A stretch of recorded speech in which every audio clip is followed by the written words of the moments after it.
Cooper, so excited to be chatting with you for Cha Cha Real Smooth. I mean, I can't even say the name of the movie without wanting to do a little like shimmy. Has that been everyone's reaction?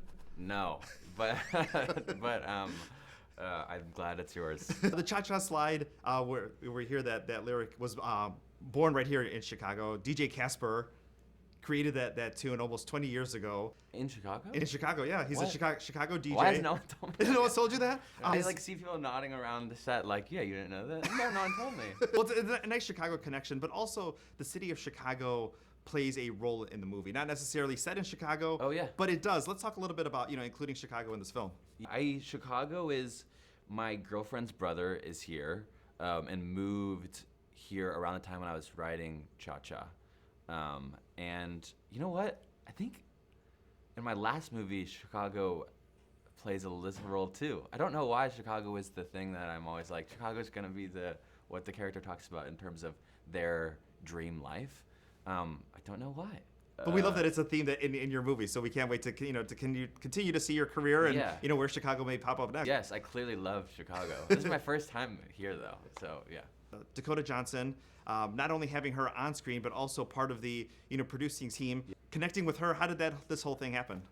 I met with Rose Donnelly, her producing partner, first, and I pitched this idea of two soulmates helping each other get strong for different phases in their life. And I said it was called Cha Cha Real Smooth, and she was like, "What are you talking about?" And then I told her that there's a great role for Dakota, and I'd love to talk to her. And then literally the next day, she was in Greece about to shoot a movie called The Lost Daughter, and it was like late at night, but she hopped on a Zoom, and we really hit it off. And she was like, "Let me read the script." And because I think I had maybe said that I had already written it, but I hadn't. So I was like, okay, great. I'm gonna go make sure it's good before I send it to you. And then I wrote it in a week, and then I sent it to them, and they're like, "This is rough." And I was like, yeah. And so then we went back and forth really quickly and wrote the scripts super fast, and we're shooting that same year. Leslie Mann, she's worked with Dakota in the past. Yeah. Was it your idea as far as having her as your mom in this film? Was it Dakota that brought her on? How did Leslie Mann fit into all of this?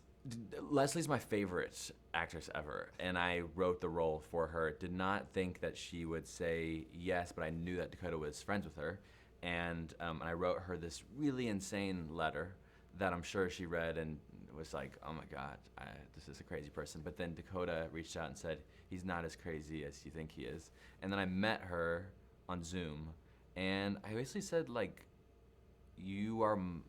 I really want you to play my mom." And I knew that she had two daughters, and I've seen her in everything she's been in, and her well of emotion that she carries with her in everything that she does, and how emotionally available she is, but how fucking hilarious she is just like a dream with her. And I'm so glad that you wrote it for her and that she ended up starring in the movie, because she's perfect in that role. Yeah. I also want to talk about the character of Andrew.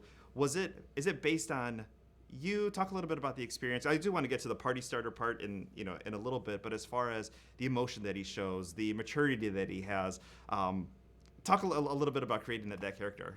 I relate a lot to Andrew. There's not a lot of things that are autobiographical, like events, and I was not a party starter. But I relate to his lack of self, like his poor sense of self. And I wanted to make a movie about your 20s and what they should be for, and I don't know what they should be for, and that's kind of what the movie's about. So yeah. Some people go to the college route and then are expected to get a job and expected to have their life all figured out at that point. And other people need a little bit of extra time. Some people change direction, and some people just want to be 22 years old and enjoy that moment. Right.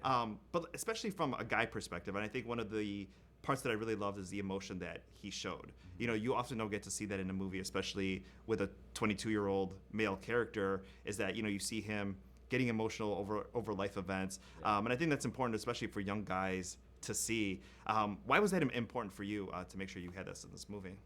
It wasn't important. It's just all that I know. Like, I'm just an emotional person, so when I was writing scenes, I was like, he's probably gonna cry here. It wasn't like I was like, we gotta fight back. It wasn't that. but I'm glad that people are having that reaction. Raul Castillo, who plays Joseph, who's not necessarily your arch nemesis in the movie, but he's kind of a roadblock in what Andrew is hoping to achieve in his life, or relationships that he's hoping to take further. Talk a little bit about casting him in that role. I love Raul. I'd seen him in We the Animals, and I think he's such a talented actor, and he's also, I can just tell he's such a great dude, and he is. And that character, yeah, I think it's funny you say the roadblock. I think Andrew thinks of him as just a roadblock at first, and then there's some scenes near the end where I think all of a sudden, because the movie's told through Andrew's perspective, and there's that moment where he's like, oh, this is a complete person, and oh, this is an adult, and he's the adult in the situation, and I'm just a little tiny kid, and so I really wanted it to be Raul, because Raul has this, in my mind, his masculinity is he's so manly, and he's so loving, and he's so respectful, and he's kind of just I don't know. His voice is so low, and his arms are so big, and he's everything that I want to be. But he reminds me of, like, I don't know. He's just the perfect Joseph, someone who you at the end you really do feel like this is a great guy for Domino, and even at the beginning, if he feels a little stiff, or he's can't really tell what he's thinking, he's a little black and white, as all lawyers are. He really embodied it so well, and I knew he would. And also, just like, he's such a great guy. I love the projects that he does. Let's talk a little bit about being a party starter. Did you go to a lot of bar mitzvahs, bat mitzvahs, and kind of see someone who inspired this character? No, I didn't shadow anyone. It was the time of COVID. I remember I tried to get into some bar mitzvahs, and they're like, no. I'm not Jewish, but I went to school, like a K through 12 school, with like 40%. 40% of my class that I graduated with is Jewish, and it didn't mean anything to me until 7th grade, when I was literally every Saturday going to a service and a party, and it's the most visceral time of your life. I had my first kiss at a bar mitzvah, and my memories are so distinct. And there were party starters there. There was this guy named Vince who was like 45 years old, and Andrew is not inspired by him at all, but I know of that occupation because of Vince. A party starter song, as far as like you going to an event, you getting hyped up for something, do you have a tune or something that always gets you pumped up? For me, it's Bruno Mars' 24K Magic, that song. I wrote that into the script at first, and the music supervisor was like, oh, no.